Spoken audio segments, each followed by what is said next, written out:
as you mentioned, I'll be going and covering some of the technology that we use to make LHC at home work. So I'm going to pick off where we left off last week. So here's a slide where we mentioned the 6-track application, which was the original one we started in 2004, which is what we call the classic approach. So this is without using virtualization. And then also, I'll talk a bit about the virtualized approach, which we started with theory in 2011, but then used also for Atlas at Home and CMS at Home. So starting with 6-track, which follows the classic approach. So this is a single executable, which is built from Fortran source code. And it integrates with the BOINC libraries. Now, this code base is around about 30 years old, so it started 30 years ago and has been in constant development. And during that time, there's been a kind of transient team of 30 contributors to the code. So I think this is a nice example of a scientific application. They've managed to build it for Windows, Mac, Android, and FreeBSD. And recently they've ported it to GPUs. So we're currently investigating the possibility of a GPU-based BOINC app. GPUs are quite interesting. So we did some benchmarking and found that one modern GPU gave the equivalent performance of 250 cores. And this is interesting, not just from a speed up point of view or a cost point of view, but also an energy efficiency point of view, because of course, one GPU running at about 300 watts is a lot more energy efficient than multiple servers running away. So benchmarking and cost modeling is important, not only internally, but also when considering volunteer computing. And also we have to think about the energy consumption of the volunteers. So it's not always possible to port scientific applications. So these are written not with necessary volunteer computing in mind. And an example scenario is a scientific application that's been built for Linux or designed on Linux, and most of the volunteers are running on Windows. So we have lots of challenges for porting. One is the cost, the time investment, the expertise. So these people who write the code may be scientists, not necessarily computer engineers, and they don't have detailed knowledge of operating systems like Android. The code can be quite complex when you have a long living code base with multiple contributors over a long period of time. The expertise in that code base is not always maintained. So yes, you can look at the code, but do you really understand the science of what it's trying to do? And it's not always C++ code. So whereas you may have the hotspot in the code being written as a C++ library, there's lots of helper software around this that prepare things to do the input and output. And this all needs to be run as well. So recently we've seen a lot of interest in interactive notebooks. These seem to be very useful, very usable. And people are now trying to look at how to run notebooks against batch systems, etc. So one solution is to run Linux in a virtual machine on Windows, and this is what the BOINC VM wrapper does. But there are a number of challenges for using VMs. One is the image management. So if you have a versioned image and you have this distributed around the world, either in different computing centers or on people's laptops, these need to be updated. The size of these images can be quite big because it's a whole operating system, not just the application you want to use. And so if you have to frequently download and start up VMs, this can be quite an overhead. There's also the hypervisor configuration that is not always working out of the box. so requires a bit more user expertise to set up. And all this results in reduced capacity. So what we've seen, and I'll touch upon this later, is that we see lower participation when it comes to the VMs than it does from the classic BOINC apps. So in order to try to address one of these problems, there's CVM. So this project started around about 2008, where there's a shift towards multi-core machines and virtualization. And virtualization is nice because it decouples the operating system from the hardware OS.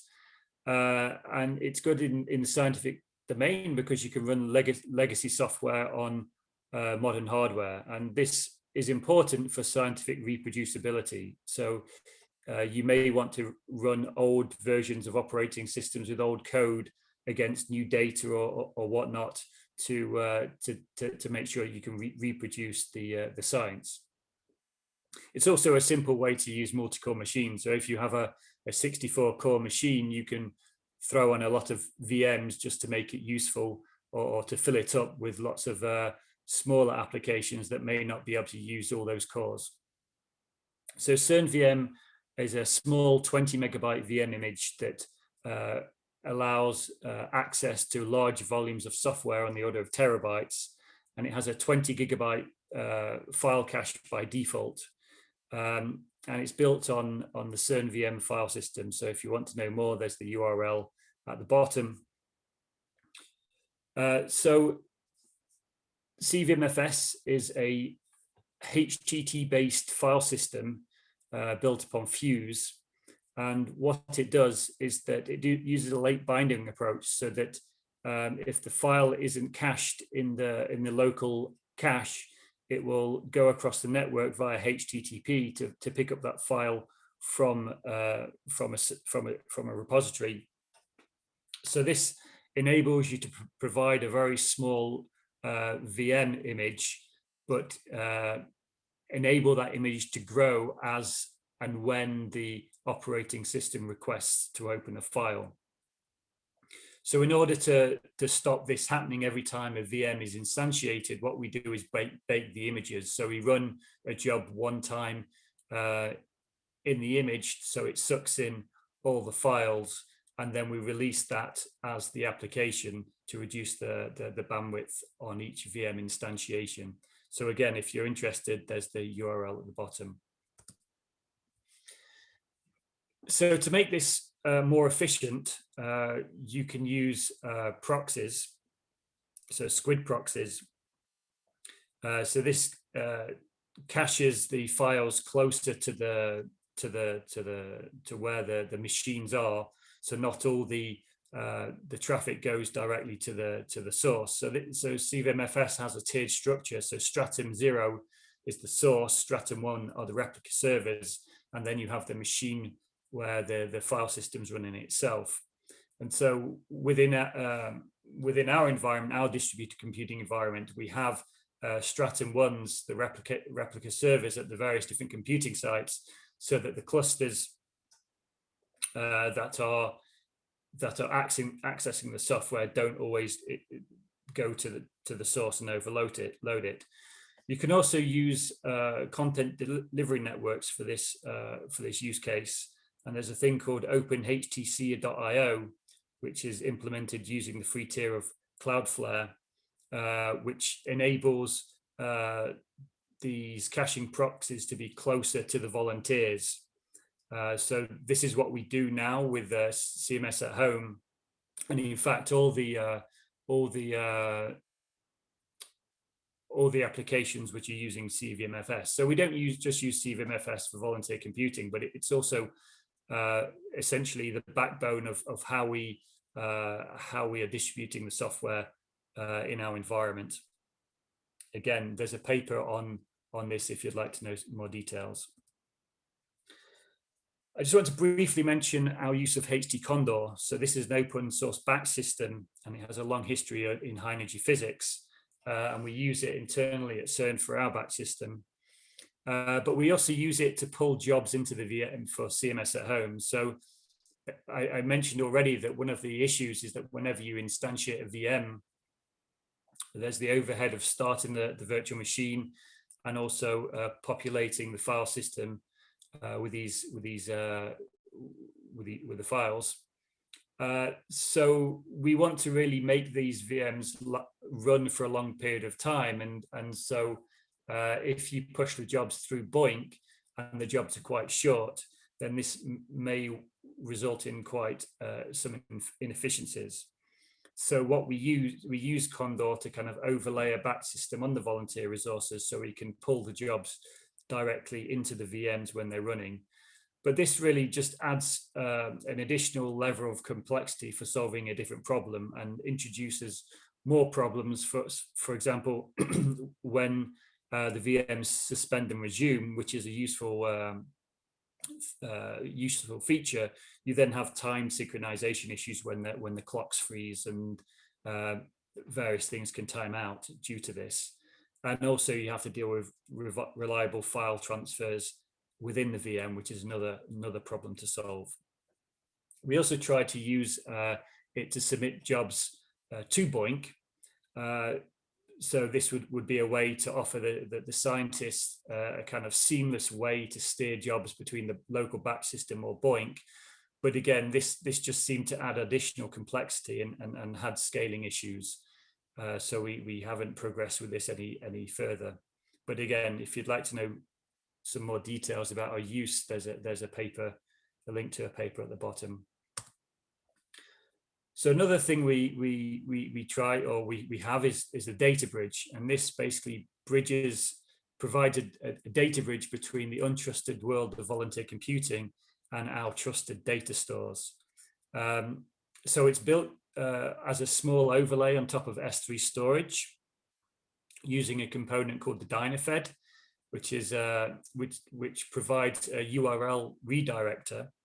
So this offers the HTTP redirect and sign functionality, which enables you to hide the S3 credentials from the volunteers and provides a configurable access control lists.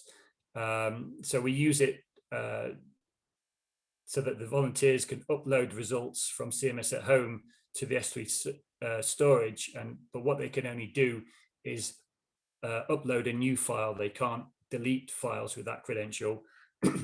And the merge jobs that pull all this data together has the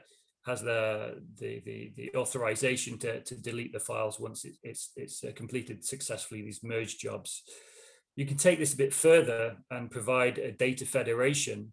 So these redirectors can also take into consideration geographical location, and so you can point them to an upload endpoint that is closer to the volunteer. And we did a prototype where we implemented this on a commercial cloud provider. Once again, if you're interested, the details are in the paper at the URL at the bottom of the slide. So I already mentioned that we lose the volunteers when we use VMs, and this is an example of what I call the VM capacity gap. So here you have a plot that was shown last week. I like to call it the lasagna plot, and 6-track, our classic application, which is the orange, doesn't always completely fill all the resources that we have available. But you can see that when they drop off, the VM resources aren't stepping up to fill the gap. So there seems to be a lot of lost opportunistic capacity that we lose because we're using VMs, and this is one of the things that we would like to address and change, and we have tried to change unsuccessfully. Containers are a solution that seem very promising. This is essentially operating level system virtualization, and with the ability to kind of build once, run anywhere. So this is interesting not only for volunteer computing, but also for science in general, because if you can make your container run locally. You can also run it in the cloud on the batch system or volunteer computing. So I think that containers are very interesting. BOINC to Docker already exists for Docker containers. Unfortunately, we're not using Docker containers. So we have these things called native apps, which are essentially built on containers or use containers. The containers we use are Singularity, which is used in the HPC community, and also directly Run C, which is the Linux containers, plus of course our friend CVMFS, which we can't really live without. So we mount CVMFS within the container to give access to all the software that we have available. So Windows containers seem very interesting for us at the moment. We are running essentially the native app within a VM on Windows, but there's this thing called the Windows subsystem for Linux, which requires Hyper-V, but hopefully because it's all integrated with the operating system, maybe more seamless. But from what I can see, it's only in the latest version of the operating system, so not all volunteers have this yet. So in terms of usability, and I think user expectations, things have changed over the past 20 years. So people today, they're used to app stores and just clicking and downloading it and it working. And so I think we need to make sure that things work as seamlessly as possible to meet their expectations, because if we're hoping for volunteers to contribute, we don't want to make them work too hard. So we did this prototype of a web-based manager. There's a pull request there if anybody wants to see how it was implemented. But this is something that we think may be interesting for the future. Here's another plot. This is something that we've been monitoring for a while, which is the new volunteers and the resources that they're bringing. So this shows essentially the metric that you can see on the BOINC server, volunteers joined over the past 24 hours. And what we see is a kind of fairly flat background that's very difficult to kind of move. But what we have seen is that things like Formula BOINC and BOINC Pentathlon result in these spikes where we have a lot of users join, but this is very short-lived. So also if we do some kind of outreach, we may get a spike, but it's very, very short-lived. The big bump in the middle, I think, is due to SETI at home shutting down. So we collected some users from that. So this is an evolution of our CERN data center. So in 2007, it looked like boxes on shelves. So the spec was we had 2 CPUs with between 2 and 4 cores. So if you look at the data center there, then volunteer computing seems very attractive, because every box that we get from somebody's house is one that's not sitting on this shelf, or is another one that is sitting on this shelf virtually. But in 2021, our data center looks a lot different. So again, we still have maybe 2 sockets, 2 CPUs, but each CPU has around about 16 cores. And with hyper-threading, this makes 64 cores. So we care more today about energy efficiency. And as the number of cores grows and grows, then if we're just getting 1 or 2 CPUs or cores from a volunteer, it's making a smaller impact into the kind of computing that we're doing.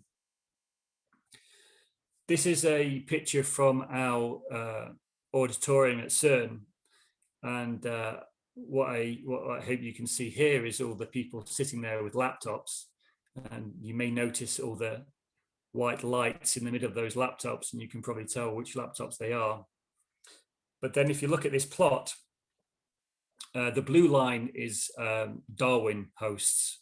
So it seems like this growth of people having laptops is not necessarily translating into more capacity.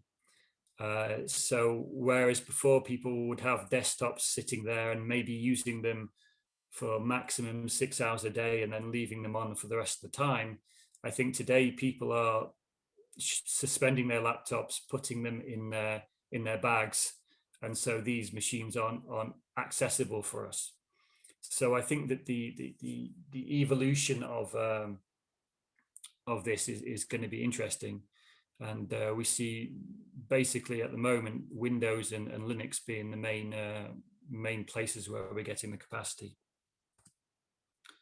This is a plot of cores. So this is, whereas the previous plot was again what's basically on the BOINC stats page, showing the host with credit. This is basically host with credit, but looking at the potential capacity. So this is the number of cores that's been registered for that host. So we see, significantly more Linux cores, and you see the big bump at the right. This is a new supercomputer that was has come online called Vega, and they used the Atlas at Home project for some commissioning tests. So not all those cores were used, because when you join, you see all the capacity, but they were using Atlas at Home for some testing. So we can see that the server capacity seems to be a place where we can get some capacity. So my question would be, so in terms of desktop capacity, are we past the peak? What's going to happen here? Are people going to, is this going to now decrease over time? In terms of mobile computing, is this suitable? The goal of mobile computing is essentially to spend as much time as possible on battery, and so the amount of time you may get when the resource is plugged in is probably diminishing. Servers, in terms of idle resources and also backfill, is definitely a place we see of getting future capacity. So the rock, pebbles, sand approach, whereby you can always squeeze a BOINC job on there somewhere. Gaming is an area where potentially there'll be machines still plugged into the wall, and also gaming seems to be something that motivates people from the Formula BOINC and BOINC pentathlon experiences. Electric vehicles, I think we've discussed this before as a community. So again, GPUs and the machines spends time being plugged into a wall. Internet of Things, smart toasters, and also energy dumps, where you have renewable energy sources which are producing too much. Maybe you can spin up a device that just dumps the electricity and does useful work. So in summary, I think that we've focused on how to run scientific applications on BOINC, which isn't always straightforward. So we've looked at porting, VMs, containers, also supporting tools and services, CERN VM, CVMFS, the data bridge, OpenHDC.io. And our main, I wouldn't say concern, but thoughts for the future is future capacity. So usability, how to make it more interesting, fun and easy for volunteers, and also where's the future capacity coming from. So internally we use BOINC for commissioning and decommissioning resources. There's a period, there's a time window where in our data center we kind of disable the well, we're asking people to vacate the hypervisors, and as they vacate them, we can run BOINC applications in there, and they'll run until we unplug the electricity. So we can squeeze more out at the end of the life. And also backfill is another place where we see usefulness. So that's what I have for you. I'm happy to take any questions. Great, many thanks, Laurence. If any questions, please use the reactions hand raised. Okay, I see Bruce has a question. Hi, Laurence. Can you hear me okay? Yep, perfect. Yeah, this is a kind of an ignorant question, but Einstein at Home distributes data to a lot of hosts, and we do it from a handful of download servers. I mean, should we be thinking about using something like a content delivery network or CVMFS for doing that? Would that be a better way? Would it mean that we wouldn't have to maintain these download servers in various places? Well, if it's working, I wouldn't bother fixing it. But it may make things, it may improve things for volunteers. So it depends where the volunteers are and where the data servers are. As far as I'm aware, you have one in the US and one in Europe.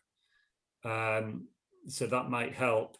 But it's essentially, it's what did the volunteers see from their side. So,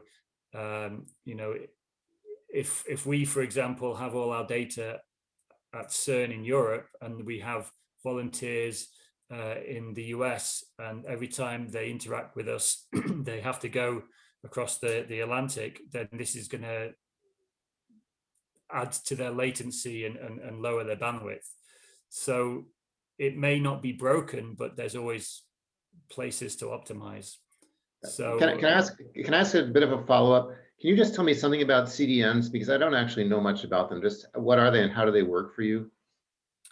So basically, what at the CDN, what we're using is essentially squids, caching squid proxies that are provided by Cloudflare. So they have them all over the world.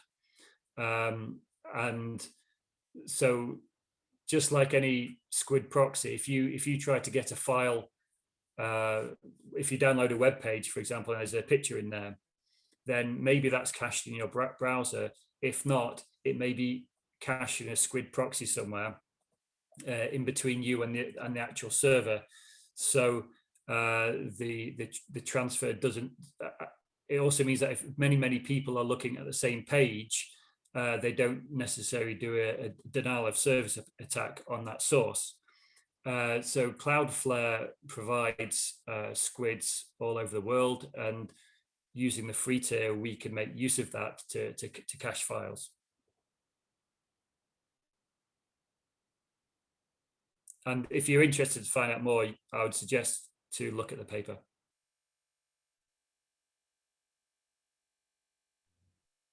Bruce, does that answer your question?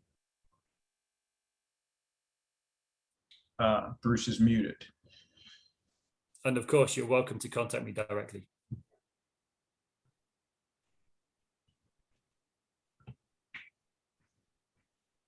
Okay, thank you. Yeah, that does. I also asked in the chat whether it was free or not, Cloudflare, and apparently it is. So thank you. Okay, great. Thanks, Bruce.